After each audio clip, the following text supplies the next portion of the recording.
Couple of other things to chat to you about. You wrote, Colm, a piece, 2026, the year of reckoning. Very grave, I thought, as I clicked into this. Oh my God! Joe, I was stuck for. Christmas Eve, was it? It was running late. It was running late. But it was interesting. 2026 year of reckoning for the GAA when it comes to integration, sponsorship, rules, Casement Park, and championship length. So, won't get into all of these. But for instance, people may not be aware, next month Congress is going to debate a proposal to extend the All-Ireland football final by 2 weeks from its current date, last Sunday in July. This comes, though, with an addendum to scrap the pre-season competitions and any consideration for All-Ireland final replays. So it's not necessarily the home run at a glance we might think. Most people I talk to, and it's, GAA, nobody agrees on everything. Most people I talk to like the idea of an extra week or two in the championship. So will this get through next month or no? I think it might. I think it will get through, but I don't think it's the straight bat. Already Galway and Tipperary, voices from both those counties, and they're big voting counties with big dual footprints, have opposed this, have registered opposition to it on the basis that another 2 weeks onto the season, if they were to reach All-Ireland finals, would really compromise their club championships. That's the fear, that everything is so tight. And it is so tight because you see teams tossing when they can't play a game in a pre-season competition. Last weekend, there isn't time. There is no longer time in an extremely packed calendar there's no margin for error here. So you can't really compromise. Most championships last 12 to 14 weeks. If you're going to the second weekend in August and you have to have them finished in time for provincial club championships in early November, that's tight. So they've registered their big championships, big dual footprint. They've registered opposition.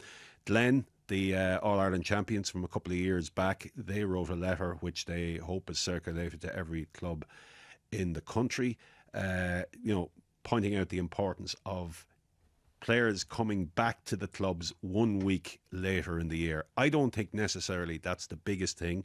I don't think it is. Yes, it's a little bit tight, but I think for those that are out of the championship early and even up to semi-final time, 1 week later isn't. I think it's the teams that reach the All-Ireland finals and are into the second week in August, the football teams, especially if it's Dublin or Cork or with a lot of dual.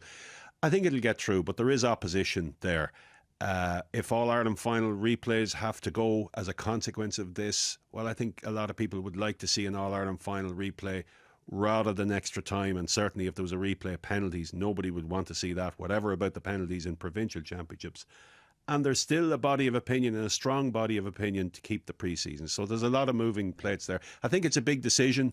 I don't think we'll see anything beyond the 2 weeks in August from this. I think it'll settle there. I always thought it would settle there, that the All-Ireland final would move, football final certainly would move back into August, and it would find some equilibrium, and I think it will. Yeah.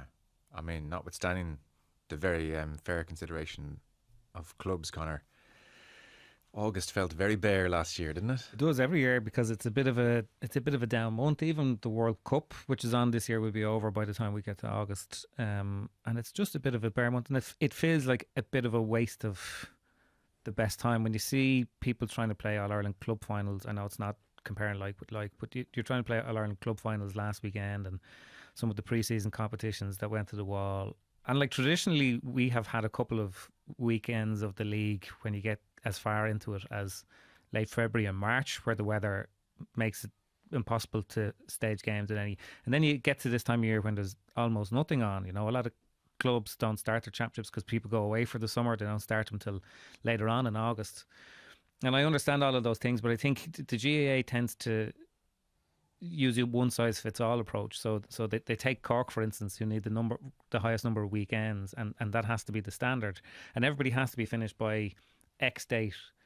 But why? Because they have to put one team in each code into the provincial championships. Now, they're great. The provincial championships, club championships, are brilliant, but I just don't think that they should be dictating for given that they affect such a small number of clubs. I don't think they should be dictating the rest of the calendar in this way. And if you do have situations where counties inevitably will make All-Ireland finals who require the highest number of weekends to have your championship, that's where you have to make allowances and you have to have contingencies and fallbacks. But I think having the kind of very hard and fast rule that everybody, despite the fact that all the counties are different sizes with different numbers of teams and everybody trying to play to the exact same kind of template, you end up with this situation where it works in one way logistically, but it doesn't really work. Yeah. I suppose the other side of that argument as well, Conor, is that teams that are playing later in the year are, playing their primary club championships and preparing for them under lights and on increasingly wetter and softer pitches. So a lot of players would enjoy playing their primary club games through July, late July, August, when the weather is better and people can go out and stand on the banks and watch in T-shirts. Not in September and into October when they're wrapping themselves up in coats and bracing against the cold weather. So there is that factor too as well. September's hardly the Arctic Circle. It's a lovely month. Yeah, well, okay, into October maybe if you're pushing the season on. So that's a consideration as well. But I do think it's going to sit about second week in August for the All-Ireland football final. It'll be a bit of a rush for those in the final after that, a good bit of a rush to meet that deadline. There is another factor in that those who are in the All-Ireland finals will get preferential draws, say, further into the provincial championships, which will allow them to go into November and consequently start their champions start later than in the provincial championship. One other thing you mentioned in your piece in this Year of Reckoning, integration. So this kind of process started in 23, and in 24 they announced publicly 2027 is the year. It's going to happen. You say no surprise if 2027, if the deadline is pushed back by a year, maybe even two. Is progress slow here, or is it hard to assess, or where are we? It's hard to assess because the information has come in a trickle and it has been vague as to where. Now, there is a roadshow / workshop being rolled out at some stage in the new year or later in the year to see what it's going to look like.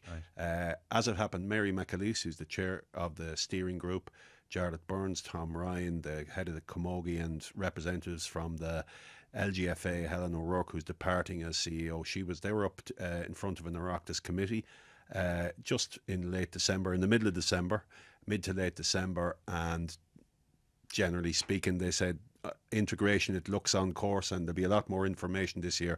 But there are doubts there, and there's doubts within the GAA, not that it won't happen. I think that the majority of people understand it's going to happen, and certainly at club level, a lot of one club models that it's already integrated, and at the top level I think it will, but it's in the middle. How will county boards look with their management teams, the funding models, and obviously the rule books as well to integrate all of those. So there's a lot of work done, and I have my doubts as to whether it will all be in place. Some of it will be in place by 2027, but not everything. Okay. Under the broad heading, I guess, of commercialism in the GAA, a couple of interesting things. So, small things. As of this year, the LED advertising panels that we saw at Croke Park, they're going to be in the championship?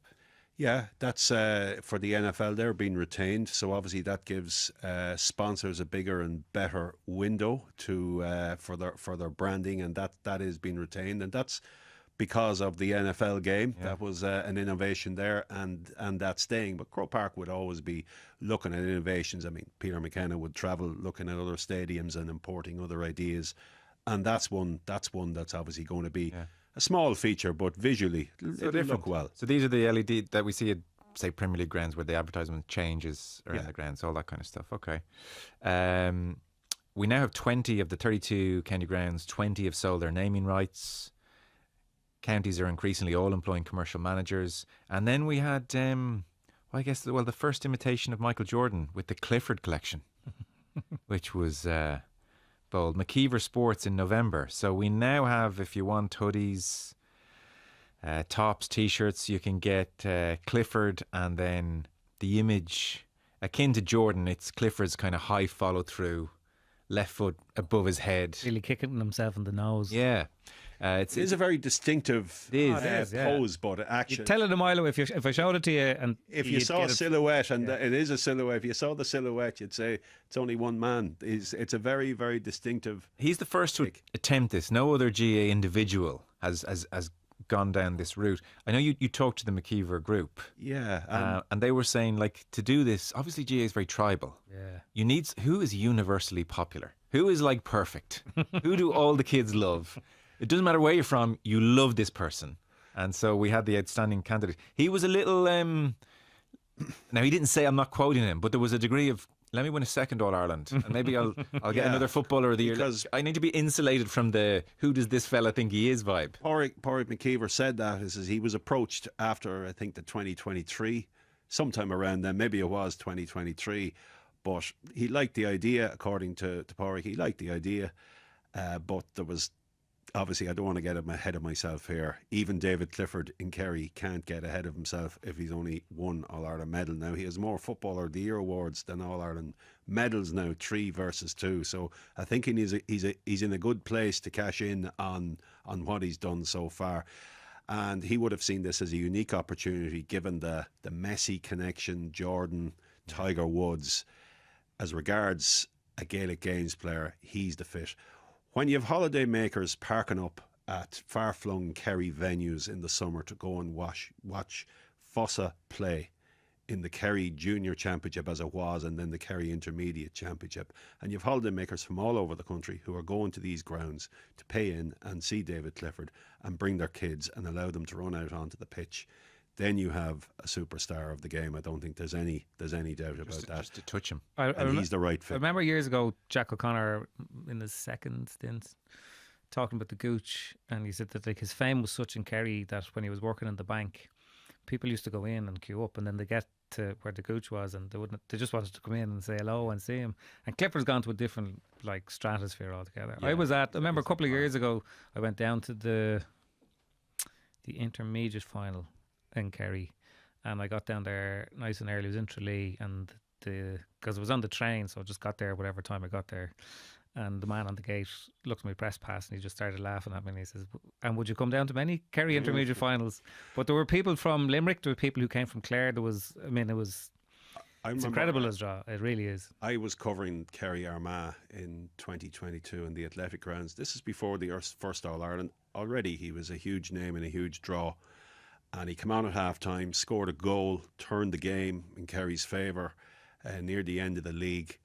Final whistle blew, and the crowd of orange jerseys that came in from all 4 corners of the pitch to converge around him, all dressed in their Armagh jerseys, ran by their own players. They wouldn't obviously run by Oisin Connaughty and players like that now, but at the time ran by to congregate around Clifford. It was amazing to see opposition supporters, young opposition supporters, flocking around him. Even that's almost 4 years ago now. Yeah. Brian Fenton told the story, I think it was to Mick Foley, when some Dublin players accidentally ended up in the same bar as Kerry players.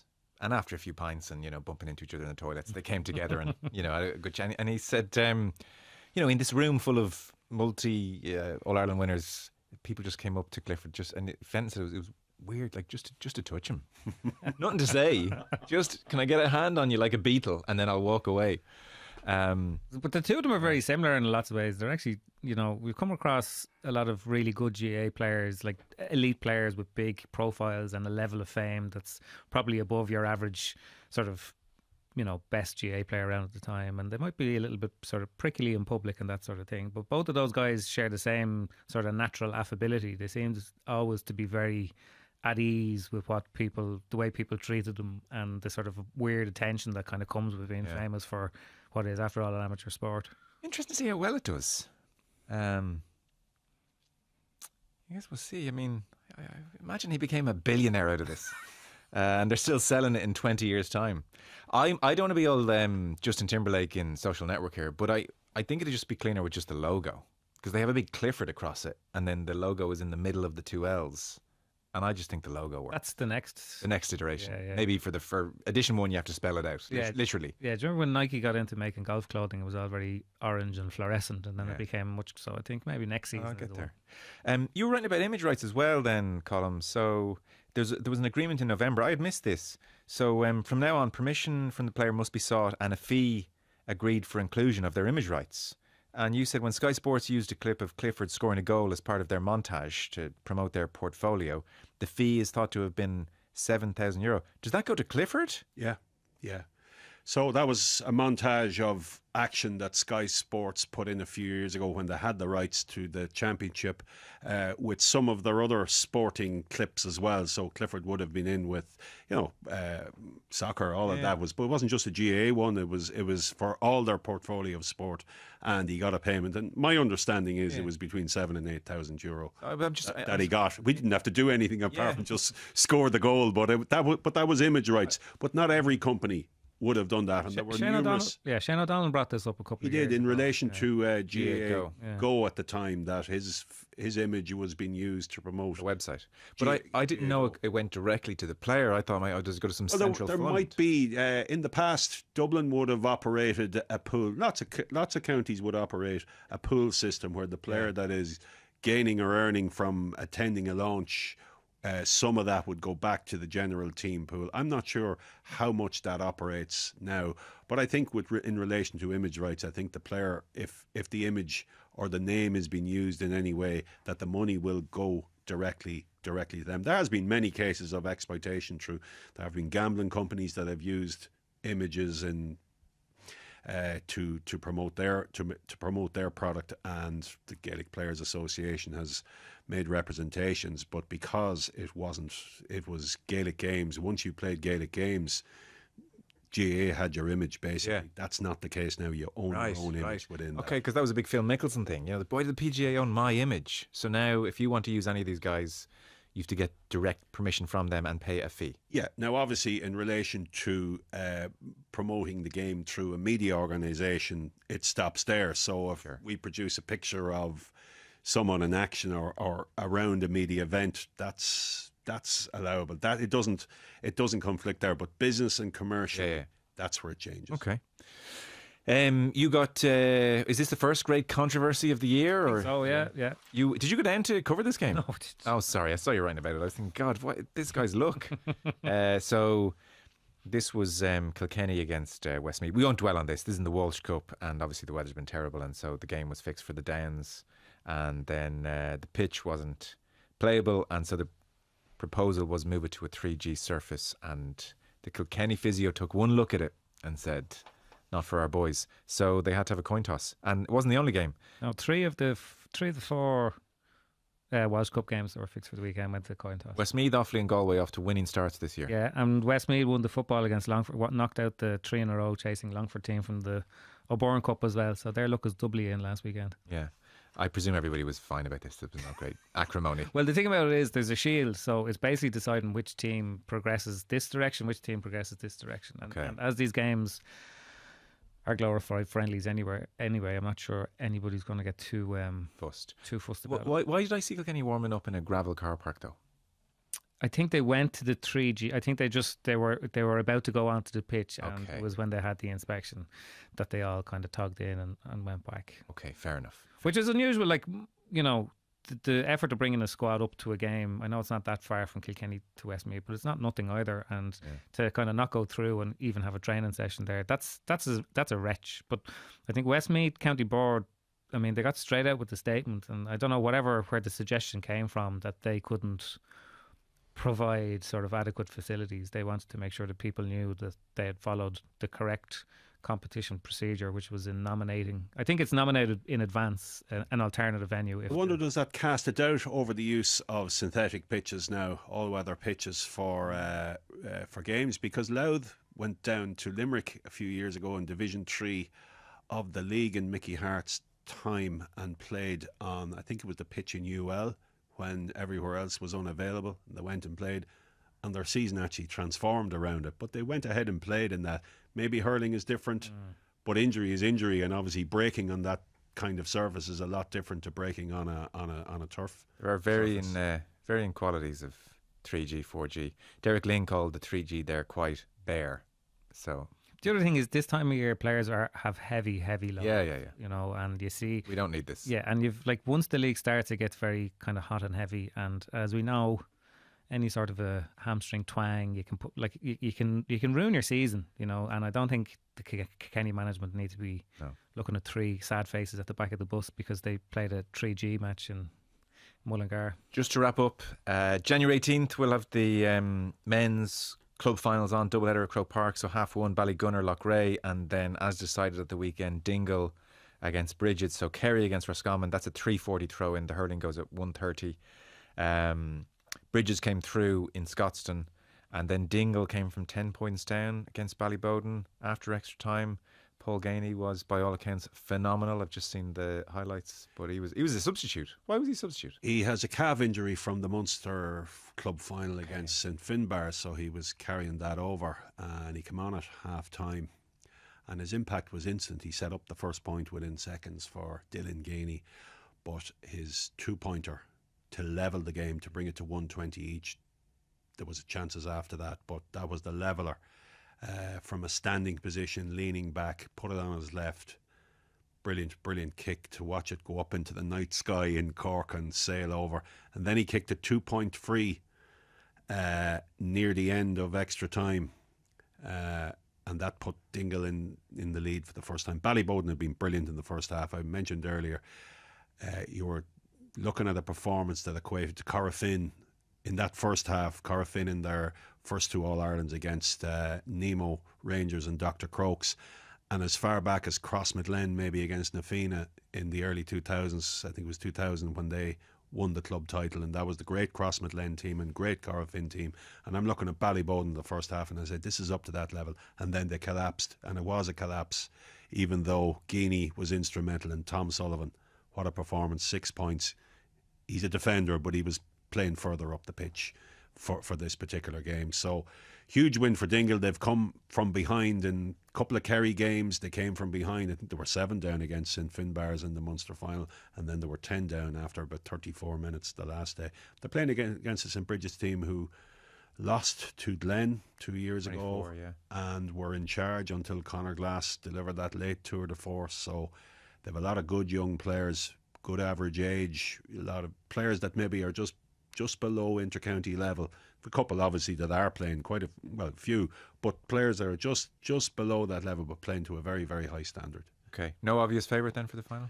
I don't think so. I think you'd probably say Dingle on the basis that they took out Ballybowden, but the fact that Bridget's have been there 2 years ago, and they've beaten Moycullen and now Scottstown. Now, I thought the momentum Scottstown would get from a really tough Ulster campaign would carry them over, but they were superb in how they tamed the 2-point kickers on the Scottstown team, especially Rory Beggan didn't get a look in this time. He kicked one, but even Kieran Hughes or Jack McCarron just did not get the space around the arc to kick the 2-pointers, and that's a defensive job very well done. Yeah, okay. January 18th, that final doubleheader.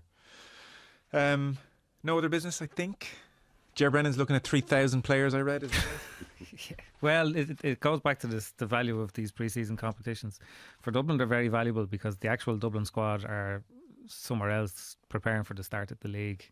And a lot of the big counties, or a few of the big counties in Leinster football-wise, run a kind of a development panel, which is players that might not quite be there this year, but might, and other guys who will probably be there next year but need to be kind of kept an eye on or part of a centralised training programme. So yeah, I don't think there's going to be a huge change in the Dublin squad from last year, to be honest with you. Okay, well, thanks for that, fellas. Even when there's nothing happening, there's plenty happening. Colm Keys and Conor McKeon, pleasure, fellas.